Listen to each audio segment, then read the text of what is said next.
Hello my dear friends, my self doctor Kulwinder Kaur. Welcome to my channel SG clinic. आज हम बात करेंगे diabetes में जो अलग अलग टेस्ट करवाए जाते हैं उनके बारे में।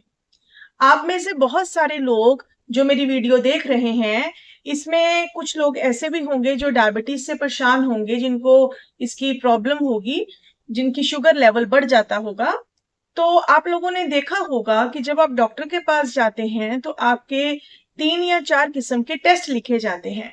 अब ये टेस्ट कौन से होते हैं और ये क्यों करवाए जाते हैं, आज हम इसके बारे में डिस्कस करेंगे। सबसे पहले नंबर पे आता है जो खाली पेट टेस्ट करवाया जाता है, जिसको हम एफबीएस बोलते हैं, यानी कि फास्टिंग ब्लड शुगर लेवल। ये कब करवाया जाता है? सुबह सुबह नाश्ता करने से पहले, चाय वगैरह कुछ भी लेने से पहले जो टेस्ट करवाया जाता है खाली पेट, उसको बोलते हैं एफबीएस, फास्टिंग ब्लड शुगर।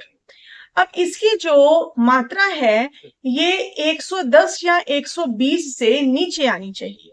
बहुत लोग ऐसे हैं जिनकी जो प्री डायबिटिक होते हैं, उनका ये लेवल कई बारी 110 120 आ जाता है, लेकिन कुछ महीने कंट्रोल करने के बाद विदाउट एनी मेडिकेशन उनका जो लेवल है वो नॉर्मल आ जाता है। तो उनको यही मेरा कहना है कि उनको परहेज करना चाहिए, और ताकि उनकी दोबारा से शुगर लेवल बढ़ ना जाए और वो प्री डायबिटिक से डायबिटीज वाली स्टेज में ना पहुंच जाए।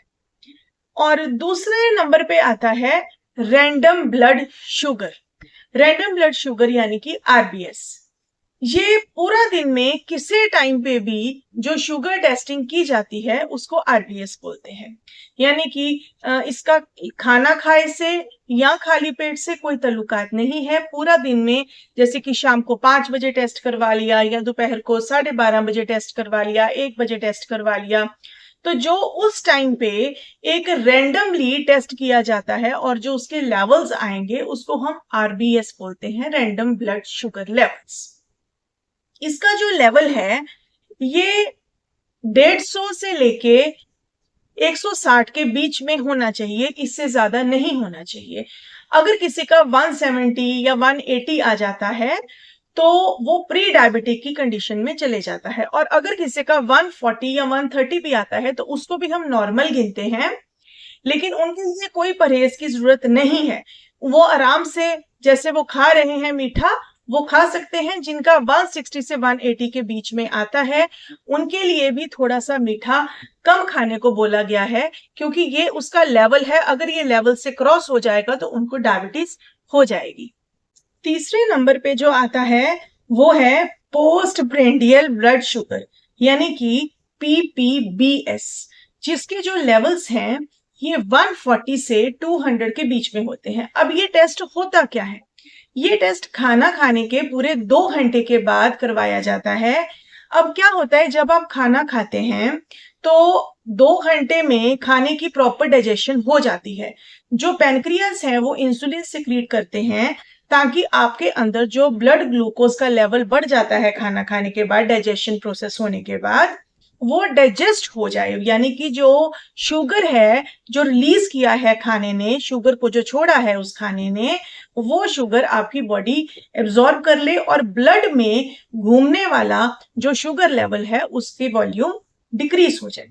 लेकिन जो लोग प्री डायबिटिक होते हैं या डायबिटीज वाले होते हैं उनमें ऐसा नहीं होता, क्योंकि जो इंसुलिन है वो प्रॉपरली सिक्रीट नहीं हो पाती है, और जो खाना खाया हुआ है जब डाइजेशन होके शुगर लेवल्स बढ़ते हैं तो वो नॉर्मल नहीं आ पाते, वो बड़े ही रह जाते हैं, क्योंकि उसके ऊपर इंसुलिन कारगर नहीं होती। इसलिए जो शुगर पेशेंट्स हैं डायबिटीज वाले, उनमें पीपीबीएस के लेवल हमेशा बढ़े हुए मिलेंगे। हाँ, उन लोगों में जो मेडिसिन खा रहे हैं और उनसे उनकी ब्लड शुगर प्रॉपर कंट्रोल्ड है, उन लोगों में अगर पीपीबीएस के लेवल नॉर्मल आते हैं तो ये समझ लीजिए कि मेडिसिन उनमें बढ़िया काम कर रही है और उनको वो मेडिसिन सूट की हुई है, उससे उनके ब्लड शुगर लेवल्स कंट्रोल में हैं। चौथे नंबर पे टेस्ट आता है यूरिन का। यूरिन का टेस्ट करवाया जाता है ये देखने के लिए कि जो ब्लड में ग्लूकोज लेवल्स बढ़े हुए हैं, क्या वो किडनी से पास होके यूरिन में भी आ रहे हैं। तो ये जब भी टेस्ट करवाना चाहिए, सबसे पहले तो बहुत लोग ये गलती करते हैं कि ये टेस्ट को खाली पेट करवा लेते हैं। इस टेस्ट को खाली पेट ना करवा के खाना खाने के 2 घंटे बाद ही करवाना चाहिए, क्योंकि उस टाइम पे जो ग्लूकोज लेवल्स हैं वो यूरिन में डिटेक्ट होने आसान होते हैं। लेकिन ये टेस्ट इतना डायग्नोस्टिक नहीं है या इतना क्लियर कट नहीं है, क्योंकि इसके कुछ ड्रॉबैक्स ऐसे हैं कि बहुत लोग जो डायबिटिक वाले होते हैं उन केसेस में यूरिन का टेस्ट ठीक आ जाता है, कई बार उसमें शुगर लेवल्स नहीं मिलते। और जो लोग डायबिटीज वाले नहीं हैं उन लोगों में भी, जैसे उन्होंने मीठा ज्यादा खा लिया या कई बारी शुगर का थ्रेशोल्ड इतना ज्यादा बॉडी में हो गया, तो उस वजह से उनके यूरिन में कई बारी शुगर मिलनी स्टार्ट हो जाती है। तो ये टेस्ट इतना बढ़िया डायग्नोस्टिक टूल नहीं है जितना कि बाकी के टेस्ट हैं। और 5वें नंबर पे आता है HbA1c लेवल्स। ये टेस्ट होता है जिससे आपके कुछ महीनों के या कुछ वीक्स के जो आपके अंदर शुगर बढ़ी हुई है उसके लेवल्स को ये डिटेक्ट करता है। नॉर्मली हम ये मान के चलते हैं कि HbA1c लेवल्स 3 महीने की शुगर को डिटेक्ट करता है।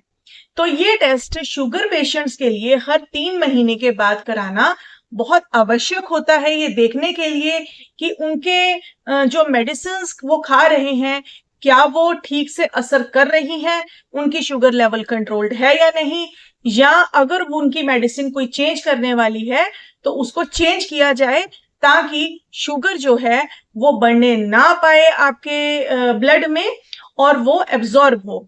अगर डायबिटिक पेशेंट्स में शुगर लेवल बढ़ते चले जाएंगे तो उनकी किडनीज पे भी असर पड़ेगा और इसके साथ ही साथ उनको मेंटल कंफ्यूजन भी हो सकती है और उनको न्यूरोपैथी की प्रॉब्लम्स आ सकती हैं, जैसे कि हाथों पैरों का सुन होना या पैरों में से बहुत जलन होना रात के समय खास तौर पे ज्यादा पैरों से सेक निकलना। तो ये काफी कॉम्प्लिकेशंस आ सकते हैं डायबिटीज वाले पेशेंट में, इसलिए ठीक टाइम पे जांचें करवा के अपने डॉक्टर को दिखाना बहुत ज्यादा जरूरी होता है। 5वें नंबर पे आता है ओरल ग्लूकोज टॉलरेंस टेस्ट, जिसको हम OGTT बोलते हैं। ये टेस्ट उन इंडिविजुअल से को करवाया जाता है जो लोग डायबिटीज की मेडिसिन तो नहीं खाते हैं लेकिन उनके रैंडम ब्लड शुगर लेवल्स थोड़े से बढ़े हुए मिलते हैं। मान लीजिए किसी पेशेंट को डायबिटीज नहीं है, वो कोई मेडिसिन नहीं खा रहा, रैंडमली उसने टेस्ट करवाया और उसमें थोड़े से ब्लड शुगर लेवल्स रेज्ड आए, तो ऐसे केसेस में उनको OGTT का टेस्ट करवाया जाता है। इसमें होता क्या है, इसमें 75 ग्राम ग्लूकोज पिलाया जाता है।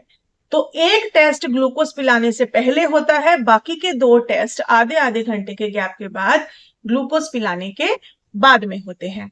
तो इससे ये पता चलता है कि ग्लूकोज पीने के बाद आपकी बॉडी में कितनी ग्लूकोज की मात्रा बढ़ी, यानी कि कितनी शुगर लेवल्स आपकी बॉडी में बढ़े, कितनी आपकी इंसुलिन सिक्रीट हुई और उसमें से कितना अमाउंट ग्लूकोज का उस इंसुलिन ने डाइजेस्ट किया और कितनी आपकी पैनक्रियाज कार्यगर है कि वो उसको डाइजेस्ट कर सकती है या नहीं, और कितने इसके वैल्यूज बढ़े।